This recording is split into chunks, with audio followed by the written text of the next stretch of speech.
It's 5 things here on KC Sports Network. Tucker Franklin hanging you out, getting you ready and set for Chiefs versus Commanders. Another Monday night football game for the Kansas City Chiefs. The last one they have on the slate so far for the year. This program here is brought to you by Badshuttle Family Farms, our phenomenal friends at Badshuttle Family Farms. Go to badshuttlefamilyfarms.com. Check them out there. You can order anything on the store. You'll get some delivery if you are in the KC area. Or you can go head out to the farm store, 20810 South Prospect Avenue. Out there in Belton, Missouri, you can see all of the farm animals. You can see Jenna and Brad out there as well. And pick your selection. Pick your meats up right there at the farm store. Hang out with the animals. Go see Chief. Go see the other bison that they have out there on the farm as well. If you don't know the drill already, we give you 5 things to watch for in this game. It's a pretty aptly named program, if we do say so ourselves. We didn't beat around the bush here. We gave it the name that best describes it. We're going to start off with the KC Laboratory. They're going to give you one thing they're looking for, followed by Matt Hamilton. I'll give you my beef of the week and a biggest storyline that I am keeping my eye on with Benny's picks as well. And then we'll wrap up with the only weird games, guys. So let's not dilly-dally. Let's get after it. Pitter-patter. Let's get at her. Kent, what you got for me? Thanks, Tuck. It is Kent Swanson and Maddie Lane from the KC Laboratory on Mondays and Wednesdays. Excited to be breaking down Chiefs versus, check this out, Maddie, Commanders. Got it right. Say it with your chest. How about that? Commanders. Very excited to be hanging out with Maddie. Maddie, how we doing? Listen, we're doing good. The unfortunate thing is it's still like a long time until the Chiefs play a football game. That's what happens when you play an early game on Sunday and then have to wait all the way till Monday night. So we're in a bit of a Chiefs football lull right now, but it's coming up. I'm excited for this game. I'm excited for the good vibes around Chiefs fans to continue. I just maybe we don't need this much time in between games again for my brain addicted to football self. Well, then it's like you have to cram things in a little bit tighter in a short amount of time the next week too, right? You go Monday to Sunday with a football game, things get on top of each other pretty quick here when you're not on your normal football. Football's a sport of habit, creatures of habit. Football teams, creatures of habit. And I think podcasting about football is just the exact same thing. We're looking at the vertical passing game. We're looking at the explosive plays for the Kansas City Chiefs. Obviously, there's been some good things happening in Kansas City, a little bit more explosive than they've been in recent memory, having some success down the field. But I think this is a week, the last couple of weeks, it hasn't been entirely there the same way it has been all season. Yes, Tyquan Thornton had a big play this week. Travis Kelce kind of had a little bit of an out of structure type play that went for 44. But if you look at the Washington Commanders against the Dallas Cowboys, there's opportunities in the vertical pass game. There's opportunities for some explosive plays that the Cowboys were able to take advantage of. I kind of want to see the Chiefs be able to do that this week too. Yeah, it would be really good to see the Chiefs get to replicate some of what the Cowboys were able to do last week, but it even goes beyond just this past week, right? If you look at the Commanders on the season, they are giving up the 5th most yards on passing plays going over 20 yards in the air. So on deep passes, they are giving up almost 56 yards per game on those plays, which, do the math, translates to probably 2 of those a game, but it's still the 5th most in the entire NFL. And then if you go beyond just explosive plays downfield like that, if you go and look at yards given up at yards after catch over expectation, they are 3rd worst in the NFL right now. So they aren't just giving up big plays on deep passes. They're giving up extra yards after the catch over what, the numbers tell you based on the location and the speed of all the players in the field. So they are very apt to give up explosive plays right now through the air, both on the long passes and after the catch. And that feels like something the Chiefs can take advantage of. We will obviously expect the Chiefs with Rashee Rice back now to get a lot of yards after the catch, but I want to really emphasize that vertical passing game. Because as you mentioned it's been a little lacking the past couple of weeks. I don't mean the Chiefs offense has, and I definitely don't mean that they haven't picked up some big plays, because they certainly have. But earlier in the year, we saw them kind of airing the ball out to Tyquan Thornton, a couple shots to Hollywood Brown, and those have become a little bit more seldom these past couple weeks. And how much of that is specific game planning based on the teams they've played? How much of that is dealing with some backup offensive linemen being in there? How much of that is being dictated by the defense? We don't know. But I do think this week, the Commanders, the way they play their defense, have given plenty of teams opportunities to really push the ball downfield. Yeah, and I think some of these recent matchups have been a little bit more top down. So, like, I do think that there's been some teams intent on taking the explosive plays away. And, like, the Raiders trying to figure some things out with the return of Rashee Rice and what's going to look like. I don't know if the Commanders are going to play as top down as, say, the Detroit Lions were in that game, right? Like, I do think that there's probably going to be some opportunities, like we've talked about, where they can take advantage of it. They can go and take their shots and push the ball down the field a little bit. Pass protection is going to be a big question here. I think, it's the Jaylen Moore starting at left tackle for this team. There's going to at least be some concern, especially since I do think that the defensive line for the Washington Commanders can do enough to disrupt a play. And Frankie Louvu as a blitzer, off of play action, like he might just keep rushing to the quarterback. You might just keep taking that path to the quarterback, and they might even put him in a situation where he's, able to do that. So they present some challenges with their rush, but you hold up long enough, I think, a Tyquan Thornton, I think a Xavier Worthy can hit one of these big explosive plays down the field. So I like the Chiefs' chances of being able to hit on one. Well, and the reason I think this game also stands out to me, and we'll see what this comes is with the Lions, they played a lot of man coverage coming into the Chiefs game. And I think they still tried it some, but because of all their injuries, I really think they had to fall back and really rely on playing a little bit more zone coverage because they just didn't have the bodies out there. The Raiders are a team that's just not playing any man coverage whatsoever. Whereas the Commanders, they're not, I wouldn't say a man heavy team, but they're pushed up to about a third of their snaps come across as a man coverage. And I just wonder if we do see that a little bit more from them. And when they do play man to man, are they going to get up and challenge receivers at the line of scrimmage? They sure tried against the Dallas Cowboys, and that seemed to bite them in the back. But as good as these Chiefs receivers are playing, I don't know if they're on the same level of CeeDee Lamb and George Pickens right now. So I wouldn't be surprised to see the Commanders come up and try to challenge these smaller, fast guys at the line of scrimmage. And that will give you some opportunities to try to win some foot races downfield, to try to beat them over the top, especially if you catch them in these man coverage reps where there might only be a single high safety, or you have somebody, getting matched up one-on-one on some of these deep middle of the field routes that we've seen Tyquan Thornton run, that we've seen Xavier Worthy run. So I am excited for this matchup. I think if this is a week that I expect the Chiefs to have the opportunity to push the ball down the field, and if they don't, I do think it's time to have a little bit of a conversation, not that he's not playing well, but a little bit of a conversation to how the offense, like how the passing game does have to change if Josh Simmons is not out there starting, because I want that kind of coincides right as that vertical passing game took a small step back.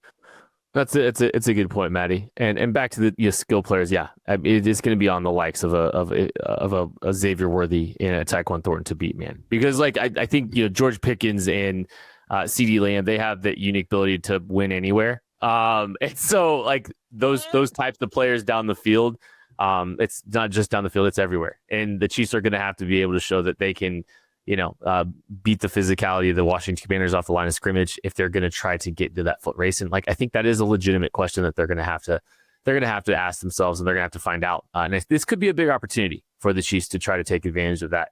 And also, hey, look, maybe a little bit of some early down play action shots, like we talked about early down pass game. Also take your shots early down. Maybe you're not going to see as much man coverage. Let's hear from our partner on Mondays. It's Matt Hamilton. All right, thank you, guys. And I do expect this to be a game that the Kansas City Chiefs control. Kind of expected that even if it was Jaden Daniels playing in this game. To be honest, I just think there are a lot of favorable matchups for Kansas City in this one. But if there is one thing that I'm looking at, it is this Chiefs secondary up against the Washington Commanders receivers with Terry McLaurin and Deebo back in the lineup. And this Washington group of pass catchers is really interesting, and there's a lot of playmakers, and they are going to test this Chiefs DB group because it's not just about Terry and Deebo being back. It's kind of like what we saw early in the year from the Chiefs when Xavier Worthy was out, with Rashee Rice out. There were guys that were kind of having to play beyond their roles, and now they get to kind of settle back in to what they should be, and that's kind of where the Commanders are. You're going to see Jalen Lane is going to be that deep threat guy. Luke McCaffrey, big body receiver over the middle that can make some plays for them. And then, of course, having to deal with a true number one receiver like Terry McLaurin and everything that Deebo can do with his versatility. It is a test, and I'm interested, even with Mariota back there, we've seen him start some games this year, and he's done pretty well. But I'm interested to see specifically kind of how Deebo's utilized and how the Chiefs utilize Trent McDuffie to combat him, because obviously they have a lot of history from that Super Bowl a couple of years ago, and McDuffie owned that matchup. He hasn't been playing in the slot as much as he did back then. So I'm interested to see, did they do that again and just try to erase Deebo from the game? Because Deebo has had a little bit of a resurgence here in Washington when he has been healthy. He's been a force for them this year. So I wonder if they try to eliminate him from the game. I'm also interested to see how Cliff Kingsbury deploys Deebo. We haven't seen him dip as much into using him in the run game as I thought coming into the year. If there's ever a game to switch it up, it's this one. I wonder if we almost see, Deebo in the backfield more, make it look almost like a 21 personnel set out of 11 personnel.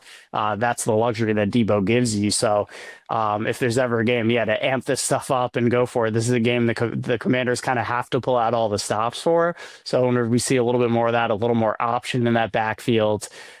We did see it a lot from Washington last year with their 21 personnel. They employed 21 personnel more successfully than anybody.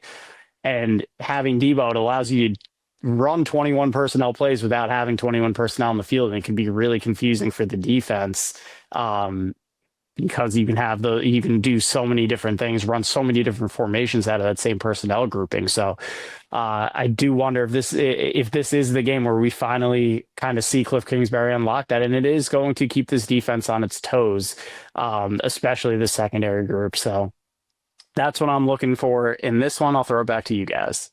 Calling all Chiefs fans, you could be on the field at the 50 inside GEHA Field for the official coin toss at a Chiefs home game this season. Visit Chiefs.com/GEHA now. Enter to win a chance to be on the field for a once-in-a-lifetime view of the pre-game coin toss. Plus, you can score other exclusive prizes. Enter for a chance to win at Chiefs.com/GEHA. GEHA is the proud partner of the Kansas City Chiefs. I'm Brett Goodwin, one of the owners of The Learning Tree. The Learning Tree is a neighborhood toy store in Prairie Village, Kansas. This has been here in this location since 2000s, and my husband Alan and I purchased the store in 2023. Alan and I grew up in families where we've always wanted to have a business together. Alan grew up, for instance, his parents had a jewelry store. I worked in a local toy store here in Prairie Village when I was growing up. When this opportunity happened in 2023, we knew right away we wanted to contact them and pursue the store. We wouldn't have been able to get the store without the team at Emprise Bank. From the day we contacted them, they knew what we needed to do, which was very helpful. I would absolutely recommend the team at Emprise Bank to anyone looking to secure a business. We worked with Emprise from day one. They were extremely helpful. They were always great resources. We talk to them frequently. They know the area. They're very friendly. We know who we're going to talk with, and they know what we need to do. We hope we'll see you at the Learning Tree. Chiefs Kingdom, I have got a question for you. What is your favorite touchdown? Well, for me, I can confidently say that my favorite touchdown, it's the next one, because with DraftKings Sportsbook, an official sports betting partner of the NFL, every touchdown could bring you closer to cashing in. From the first touchdown score to anytime touchdown props or the thrill of live in-game betting, every snap is loaded with opportunity. From spreads to money lines, same game parlays, regular parlays, you want it, DraftKings has got it. Here's the best part. Bet just $5, and if your bet wins, you'll get $200 in bonus bets instantly. I use DraftKings Sportsbook, and you should too. Your team hitting pay dirt pays out to you. Download the DraftKings Sportsbook app now and use code KCSN. That's code KCSN to turn $5 into $200 in bonus bets if your bet wins. In partnership with DraftKings, the crown is yours. Gambling problem? Call 1-800-GAMBLER. In New York, call 877-8-HOPE-NY or text HOPE-NY 467-369. In Connecticut, help is available for problem gambling. Call 888-789-7777 or visit ccpg.org. Please play responsibly. On behalf of Boot Hill Casino and Resort in Kansas, fees may apply in Illinois. 21 plus age and eligibility varies by jurisdiction. Void in Ontario. Bet must win to receive reward. Minimum minus 500 odds required. Bonus bets expire 7 days after issuance. For additional terms and responsible gaming resources, see dkng.co/audio. Beef of the Week presented by Badshuttle Family Farms here on Five Things. Let's talk about one of the biggest storylines that I've got my eye on coming into this week. Now, there's not a whole lot of beef in between these two teams. The Chiefs Commanders, the Chiefs Washington football franchise, they don't play a whole lot. This was a matchup, I think, when it was made at the beginning of the season that had a lot of attention, a lot of ire on it because of, this is a team that was in the AFC Championship in the Kansas City Chiefs, a team that was in the NFC Championship in the Washington Commanders. This was a potential Super Bowl matchup going into championship weekend last year. There was a lot of expectations coming into this year for Washington as well. They haven't necessarily lived up to the hype, to the expectations, mainly because of the quarterback injury, which we will not see Jayden Daniels this afternoon, Monday evening, I should say. But that's kind of a bummer for anyone heading out there. I'm sure you'll still have a great and fantastic time because it sounds like they're going to have their wide receivers back, which obviously is good for the Chiefs. Matt Hamilton talked about that a little bit there. I like to see the good players play against the Chiefs. I want them to eliminate as many excuses as possible because people are going to make excuses already. One thing that could have really been an excuse for this Kansas City Chiefs team for people to kind of point at for the Chiefs not doing so well could have been the absence of Josh Simmons. And if Jaylen Moore wasn't playing so well, it might have been a bigger of a deal. Don't get me wrong. Still a big deal that Josh Simmons is not with the team currently. We had positive updates heading into this game. I think it's going to be all right. It'll be okay. But Jaylen Moore has proven to be a very worthy signing and a very important signing for the Kansas City Chiefs this offseason. And he's playing phenomenally well. This is going into his third consecutive start.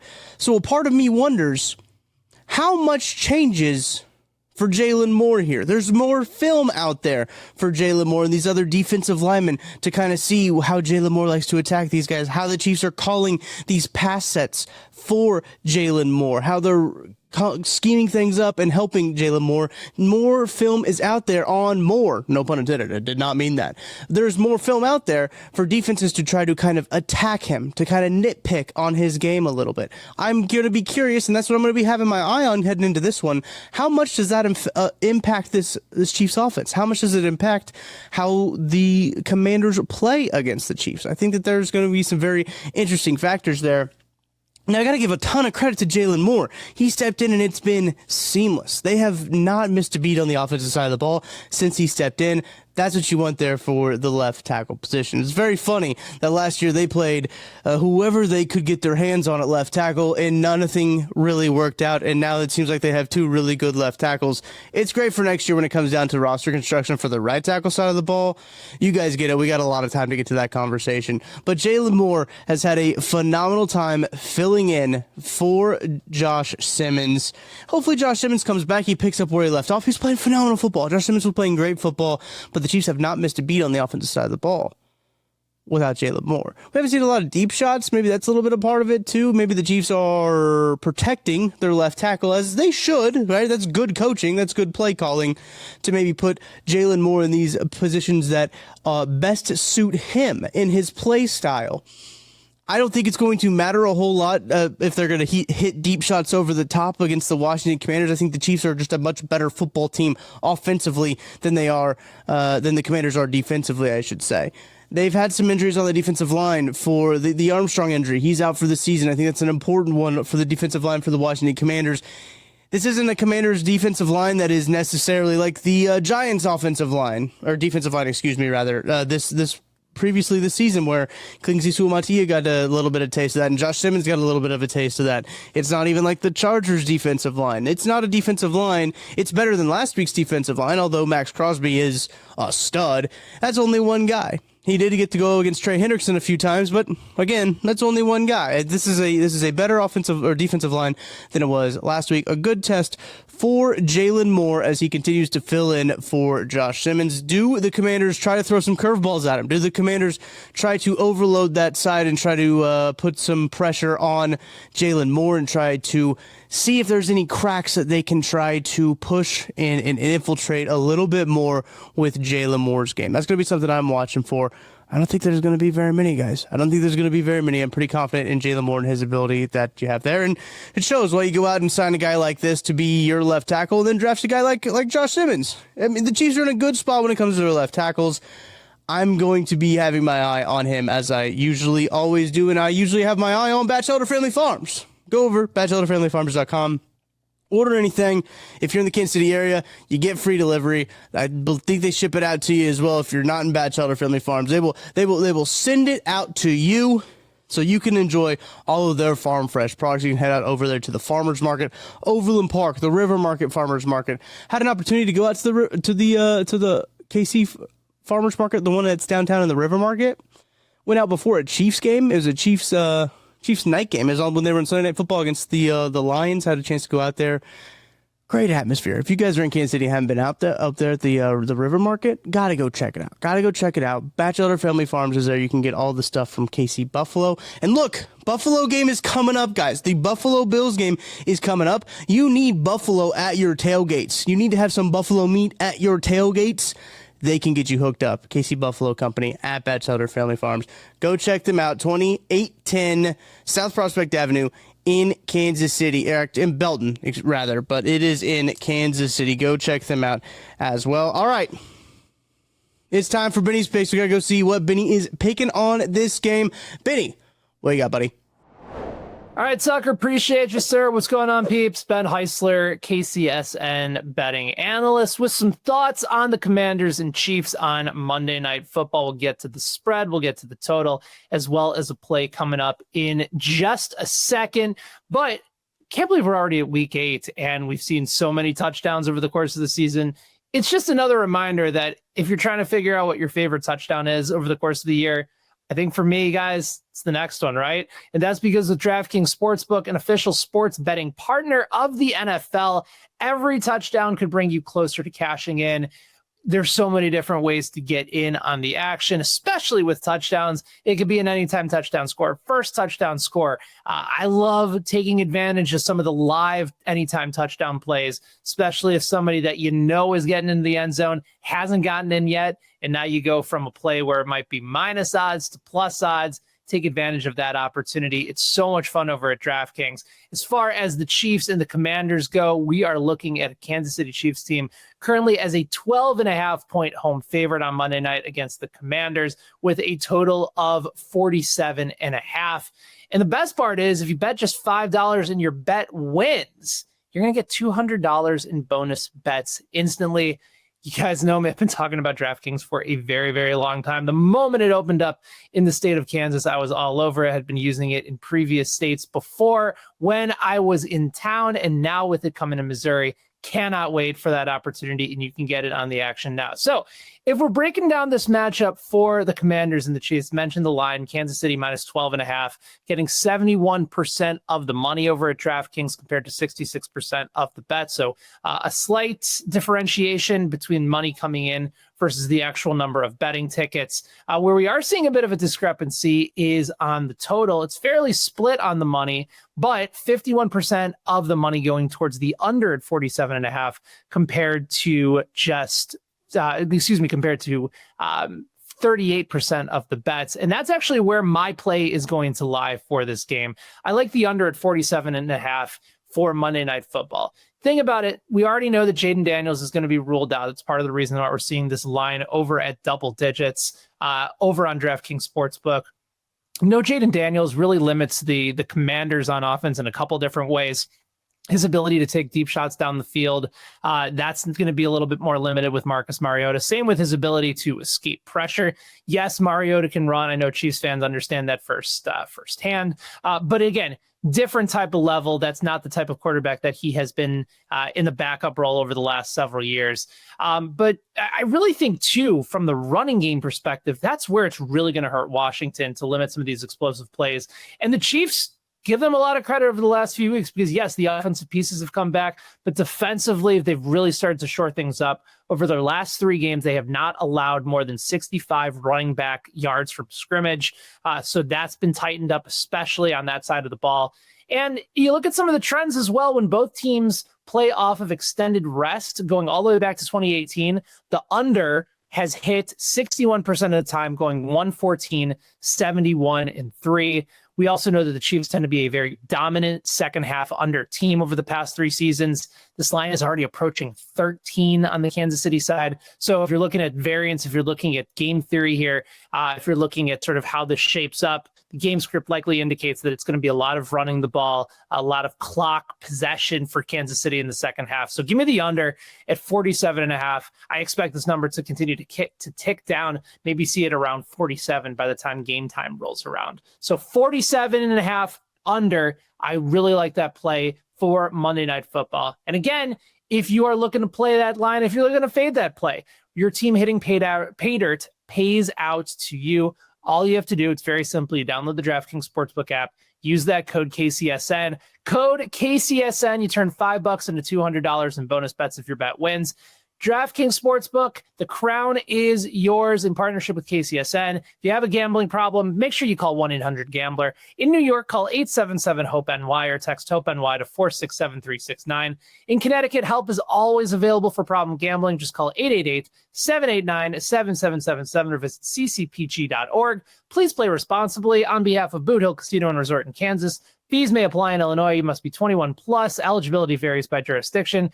Void in Ontario. Bet must win to receive the reward. Minimum minus 500 odds required. Bonus bets expire 7 days after they're issued. For additional terms and responsible gaming resources, make sure you check out dkng.co/audio. With that, Tuck, I'll send it back to you, man. Appreciate it, Benny. Let's go ahead and round this thing out. Let's hit the only weird games, guys. Josh and Seth, let's bring it home, fellas. Thank you, Tucker. Joshua Briscoe and Seth Kaiser with you here from Only Weird Games. For one thing, here on 5 Things. Seth, the one thing that I think I am most interested in, specifically short term for this game, is that we talked about a lot on Thursday's Only Weird Games, that there is a real need for reinforcements in the defensive tackle room right now, with Omar Norman-Lott going to injured reserve, and the Chiefs only having 3 active, healthy defensive tackles on the 53-man roster, at least as we're doing this. Chris Jones, Jerry Tillery, and Derek Nottie.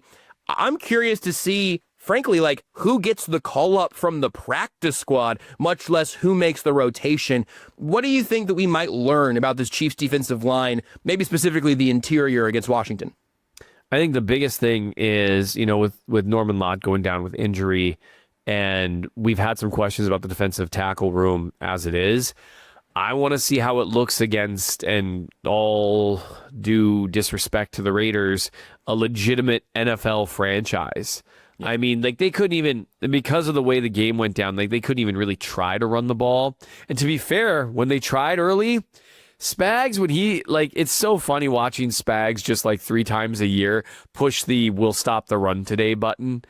Yep. And then he just does. Like nobody schemes up to say, nope, they're not running the ball today like Spags. And sometimes it costs them something, but it's always funny to me. They hit that button against the Raiders. I want to see what it looks like against a Commanders team that I'm assuming they're not going to be as focused on a specific player, because Scary Terry's back, Deebo Samuel's back, and yeah, it's Marcus Mariota. One of those Scary Terrys is extremely not back right now. I don't know if you've been reading the news. Oh, Terry McLaurin should be back. Yes, that is better. So the thing there is you can't just spam on run blitzes and that kind of stuff, especially with the quarterback. It wouldn't surprise me if the Commanders went with a lot of read option type stuff, try to take advantage of the fact that Mariota moves well. I mean, it's just such a weird game plan to try to do, but I want to see how the interior holds up against, again, kind of a more legitimate NFL team where they can't just cheat towards one particular guy. And with such a bad offensive line in Vegas, they're terrible. And so that's intriguing to me, and I want to see how, I'm assuming Tunsil will play. I want to see how the pass rush gets home against an offensive line that's been okay overall pass protecting. Not great, but not terrible either. Again, not like the Raiders, especially when Colton Miller went down. I mean, it's just been awful there. And so I want to see them continue to take steps forward. We've seen some positive stuff from Karlaftis lately, winning a little more one-on-one, winning just a tad faster. I want to see that that's not just, hey, I've had some really good matchups the last couple of games. I've got one follow-up for you, but first I am going to do the sicko thing. This is like a preseason game 5 things observation, but I am bringing to the table Zach Pickens, Broderick Martin, Marlon Tuipulotu. Who's coming up? I think we know that Marlon's probably the favorite because he got the practice squad game day elevation when Chris Jones was flying back from the funeral and they weren't sure if he'd be active or not. Ultimately, Tuipulotu was called up and not active for the game because Jones made it back before inactives, or at least they knew he'd be back around the time the inactives were being turned in. So I think he's the first guy up. He was around last year as well. And then Pickens and Martin, both kind of interesting, both recent third-round picks just in 2023. But obviously, they were added to the Chiefs practice squad because those tenures did not end in the way that you want a day 2 draft pick to end in Chicago and Detroit, respectively. So I'm curious who it's going to be. I'm curious if there's a chance we see any difference there, knowing that Omar Norman-Lott is the guy that they'd be replacing. I assume it's Tuipulotu. The last thing for you, though, is Mike Dana obviously gets a lot of credit for being able to rotate to the inside. You've talked about Charles Omenihu being at times this team's second best interior pass rusher. George Karlaftis is a type of guy who could do a little bit of that, although I don't think we've seen him do it very much this year at all. I don't know. Correct me if I'm wrong on that. But I'm interested in how you'd handicap what that does and doesn't mean.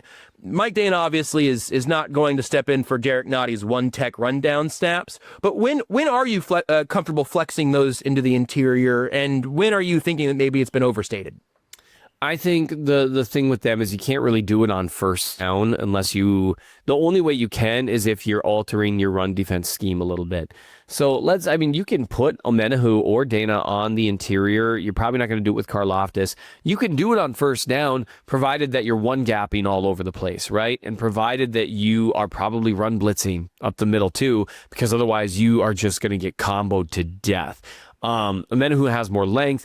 Dana plays a little more naturally powerful against the run. So you can do that in a pinch, but not really what you want to do on first down. But if you get like a stop on first down, and like now you're looking at like 2nd and 9, 2nd and 10, something like that, then you can start to do that a little bit in a way that might allow you to rest Chris Jones a little, might allow you to get away with not necessarily having much depth at defensive tackle. So that is something I definitely want to see too. And then obvious passing downs.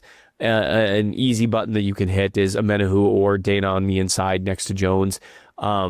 They like lining Jones up on the edge, not just because Jones likes to be there, but they do like to kind of force sliding protections that way and then help that way, and it allows Spags to set up a bunch of stuff away from him. But I would maybe ease up on that a little bit here in terms of just trying to get your best 4 on the field rushing the passer. The defensive line rotation could look a little bit different in the second half of the season, but there you go. Something to keep an eye out. Our thing for Chiefs Commanders on Monday Night Football. That means we get to send it back to Mr. Primetime himself. Tucker, you can take it from here.